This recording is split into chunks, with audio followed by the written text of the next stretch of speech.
Nossas orações, se nós pedíssemos para as pessoas da mesma maneira que nós pedimos para nós, como não seria a nossa oração?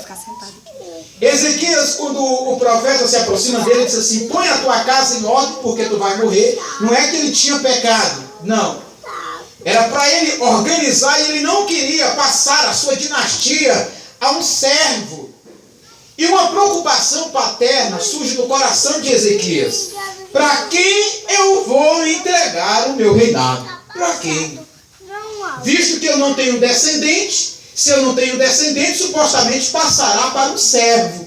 E ele se preocupa e ora a Deus, pedindo um filho, para que este, por sua vez, tomasse conta da dinastia de Israel, da dinastia do Reino do Sul. E aquele pranto comoveu a Deus. Às vezes nós dizemos assim: Deus não volta atrás. Volta. E não tem ninguém para apontar o dedo e dizer que ele voltou, né? Ele volta. Deus usa a Bíblia Sagrada às vezes usa alguns termos que nós chamamos, os estudiosos, pessoas inteligentes, os pregadores de nome, chamam isso, eles dão o nome de antropomorfia, que são liberações das faculdades humanas a Deus. Tais como: lembrou-se Deus, arrependeu-se Deus, lembrou-se Deus e arrependeu-se Deus, que são atributos dados ao homem, que Deus não vai, em hipótese alguma, esquecer de alguma coisa. Só que Deus tem uma capacidade de pôr uma coisa no esquecimento e só lembra dela quando Ele quiser. Deus tem essa capacidade de pegar uma coisa, jogar no esquecimento. Olha o que a Bíblia Sagrada vai dizer: e eu pegarei os vossos pecados, jogarei no mar do esquecimento, e deles eu não me lembrarei mais. Então Deus, ele tem essa capacidade de esquecer de uma coisa e se lembrar dessa quando Ele quiser. A Bíblia Sagrada vai dizer assim: e lembrou-se Deus de Noé. Parecia que Deus tinha esquecido, né? E agora Deus volta atrás. Deus volta atrás, e eu estava vendo aqui a maneira como Ezequias está pedindo, irmão. Isso aqui é interessante. Porque ele pede para si. E quando nós pedimos para nós detalhamos o que eu costumo dizer, que nós pedimos a Deus em varejo e agradecemos no atacado. Nós somos desse jeito. Nós pedimos a Deus no varejo e nós agradecemos no atacado. Quer ver um exemplo?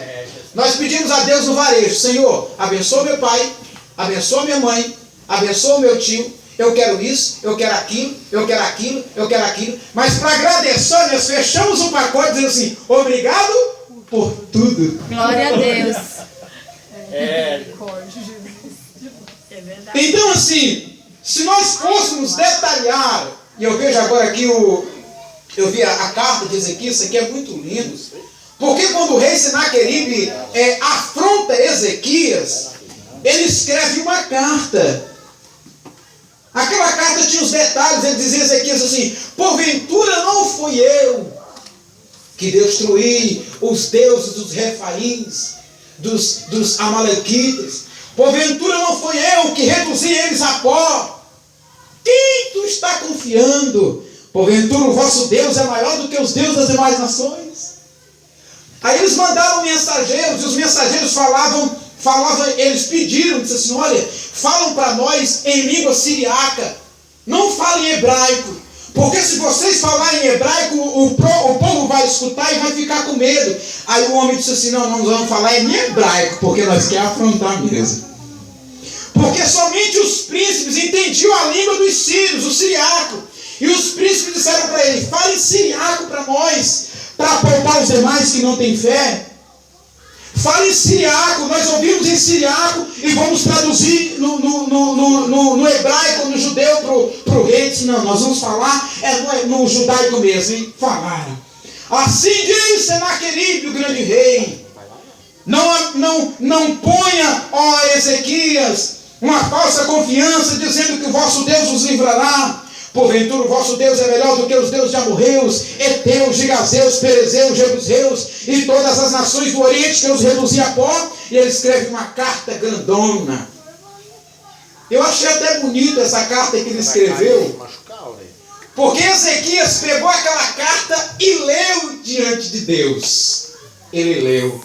Olha o pedido de alguém como é que é, irmão. O pedido de alguém é muito interessante, embora depois que ele foi curado, ele podia ser obrigado por tudo, mas ele vai agradecer, aí ele vai ler e diz assim, Senhor, imagine como era o sentimento. O que comove a Deus, irmão, é o sentimento da oração, e não a maneira como a oração está sendo feita. É o sentimento da oração. Agora eu me lembro que Jesus está falando que 2 homens descem ao templo para orar, e um ora dizendo assim, ó Senhor, bonita, né?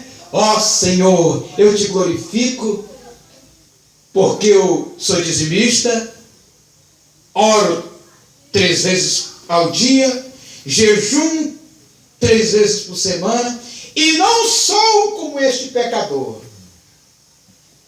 Ao outro, nem coragem de levantar os olhos tinha, mas batia a mão no peito, nem conseguia erguer os olhos, e diz assim, tem misericórdia de mim, porque eu sou um pecador. Mas o que comove a Deus não é a maneira da oração, é o sentimento dela. Glória a Deus. É o sentimento. E ele leva aquela carta como sentimento e lê. Deus sabia, não sabia? Agora está fazendo questão de ler, né? Ele lê a carta. Ele lê a carta e diz assim, ó Senhor, olha o que disse o Senaqueribe. Ele falou que o Senhor não é Deus. Ele falou que o Senhor é igual às outras nações. Ouve, ó Senhor, a afronta dele e tem misericórdia de nós. Aí acontece aquele movimento lá, que Deus, os profetas Isaías, fala para ele que ia dar o livramento.